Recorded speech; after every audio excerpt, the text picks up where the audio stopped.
Hi friends, MR Lal വ്ളോഗ്സിൻ്റെ പുതിയൊരു വീഡിയോയിലേക്ക് സ്വാഗതം. ഇന്ന് നമ്മളൊരു റെസിപ്പി വീഡിയോയുമായിട്ടാണ് വന്നിരിക്കുന്നത്. തമ്പനയിലിൽ കണ്ടിരിക്കുന്നത് പോലെ ഈസി ആയിട്ട് അതും കുക്കറിൽ നമുക്കൊരു പൈനാപ്പിൾ പ്രഥമൻ ഉണ്ടാക്കിയെടുത്താലോ. പൈനാപ്പിൾ അരിഞ്ഞെടുക്കേണ്ട താമസമേ ഉള്ളൂ. ഈസി കോസിയായിട്ട് നമുക്ക് ഞൊടിയിടയിൽ ഒരു പൈനാപ്പിൾ പായസം ഉണ്ടാക്കിയാലോ. പൈനാപ്പിൾ അരിഞ്ഞു കഴിഞ്ഞപ്പോഴാണ് ഓർത്തത് പൈനാപ്പിൾ അരിയുന്നതിന് മുമ്പ് പൈനാപ്പിളിൻ്റെ ഒരു വീഡിയോ എടുത്തില്ലല്ലോ എന്ന്. സാരമില്ല, നമുക്ക് പൈനാപ്പിൾ പായസം വെച്ചാൽ പോരേ. അങ്ങനെ മണിയെണ്ണം താണ്ട പൈനാപ്പിളെല്ലാം അരിഞ്ഞെടുത്തതാണേ. ചെറുതായിട്ട് താണ്ട് ഈ അടയുടെയൊക്കെ വലുപ്പത്തിൽ ഇങ്ങനെ അരിഞ്ഞെടുത്തിട്ടുണ്ട്. പിന്നെ നമുക്കൊരു കുക്കർ വെച്ച് കൊടുക്കാം. അതിലേക്ക് ആവശ്യത്തിന് നെയ്യ് ഒഴിച്ച് കൊടുത്ത് നമ്മൾ നേരത്തെ അരിഞ്ഞ് റെഡിയാക്കി വെച്ചിരിക്കുന്ന പൈനാപ്പിൾ അതിലേക്ക് ഇട്ട് കൊടുക്കാം. അതിനെ ആ നെയ്യുമായിട്ടൊന്ന് മിക്സ് ചെയ്യാനായിട്ട് ഒന്ന് ഇളക്കി യോജിപ്പിച്ചെടുക്കാം. അതിലേക്ക് നമ്മൾ നേരത്തെ വെള്ളത്തിലിട്ട് കുതിർത്ത് വെച്ചിരിക്കുന്ന നമ്മുടെ ചവ്വരി ചേർത്ത് കൊടുക്കാം. ആ വെള്ളത്തോടെ തന്നെ ചേർത്ത് കൊടുക്കണം, കാരണം നമ്മളിത് വേവിക്കാനായിട്ട് വേറെ വെള്ളം ഒഴിച്ച് കൊടുക്കത്തില്ല. പിന്നെ ആ കുക്കർ അടച്ച് വെച്ച് നമുക്കൊന്ന് വേവിച്ചെടുക്കാം. അവരവരുടെ കുക്കറിൻ്റെ രീതിക്കുള്ള വിസിൽ വരുത്തണം. എൻ്റെ കുക്കറിൽ ഒരു 4 വിസിലൊക്കെ വന്നപ്പോഴാണ് ഒന്ന് വെന്ത് വന്നത്. അങ്ങനെ നമ്മുടെ പൈനാപ്പിളും ചവ്വരിയും കൂടെ ഇവിടെ നല്ല വൃത്തിക്ക് വെന്ത് വന്നിട്ടുണ്ട്. ഈ പരുവത്തിൽ നല്ല വൃത്തിക്ക് വെന്ത് വന്നിട്ടുണ്ട്. അതിലേക്ക് നമ്മൾ നേരത്തെ ഉരുക്കി റെഡിയാക്കി വെച്ചിരിക്കുന്ന ശർക്കര പാനി ചേർത്ത് കൊടുക്കാം. അവരുടെ ആവശ്യത്തിനനുസരിച്ചുള്ള മധുരം ചേർക്കണം. ഒന്ന് ശ്രദ്ധിക്കണം, നമ്മുടെ പൈനാപ്പിളിന് മധുരം കുറവാണെങ്കിൽ ശർക്കര തോനെ ചേർത്ത് കൊടുക്കണം. മധുരമുള്ള പൈനാപ്പിൾ ആണെങ്കിൽ കുറച്ച് ശർക്കര ചേർത്താൽ മതി. ഇവിടെ ഇപ്പം ഞാൻ എടുത്തേക്കുന്നത് അത്യാവശ്യം മധുരം കുറഞ്ഞതായിരുന്നു. അതുകൊണ്ട് ഞാൻ ഇച്ചിരി തോനെയും ശർക്കര പാനി തന്നെ ചേർത്ത് കൊടുത്തിട്ടുണ്ട്. കാരണം ആ പുളിയും മധുരവും കൂടി ഒന്ന് ബാലൻസ് ചെയ്യാൻ വേണ്ടിയിട്ടാണ്. പിന്നെ അതിനെ നമ്മളിങ്ങനെ ഇളക്കിക്കൊണ്ടിരിക്കണം. അത്യാവശ്യം നല്ല വൃത്തിയായിട്ട് കുറുകി വരണം.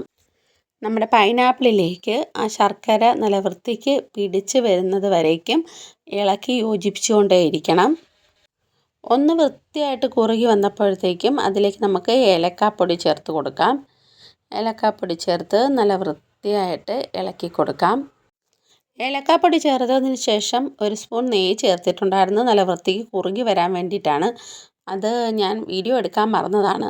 നിങ്ങൾ ചെയ്യുമ്പോൾ ഏലക്കാപ്പൊടി ചേർത്തതിന് ശേഷം കുറച്ച് നെയ്യ് ഒന്ന് ചേർത്ത് കൊടുക്കണം. എന്നാൽ മാത്രമേ നല്ല വൃത്തിക്ക് അത് കുറുകി വരത്തുള്ളൂ. കുറുകി താണ്ട ഈ ഒരു സ്റ്റേജിലേക്ക് വന്നിട്ടുണ്ട്. നല്ലപോലെ ആ ചെവിടിയിൽ പറ്റി പിടിക്കുന്ന ആ ഒരു സ്റ്റേജ് വരുമ്പോഴത്തേക്ക് അതിലേക്ക് നമുക്ക് പാലൊഴിച്ച് കൊടുക്കാം. പാൽ നമ്മൾ പ്രഥമനകത്തൊക്കെ ചേർക്കുന്നത് പോലെ തന്നെ ചൂടാക്കി തന്നെ ചേർക്കണം. കാരണം പ്രഥമനകത്ത് പച്ചപ്പാൽ ഒഴിച്ചാൽ പിരിയുന്നത് പോലെ തന്നെയാണ് ഇവിടെയും. പച്ചപ്പാൽ ഒഴിച്ച് കൊടുത്താൽ പിരിഞ്ഞു പോകും. തിളപ്പിച്ച പാൽ തന്നെ ചേർത്ത് കൊടുക്കണം. അത് നല്ല വൃത്തിക്കൊന്ന് മിക്സ് ചെയ്തെടുക്കാം.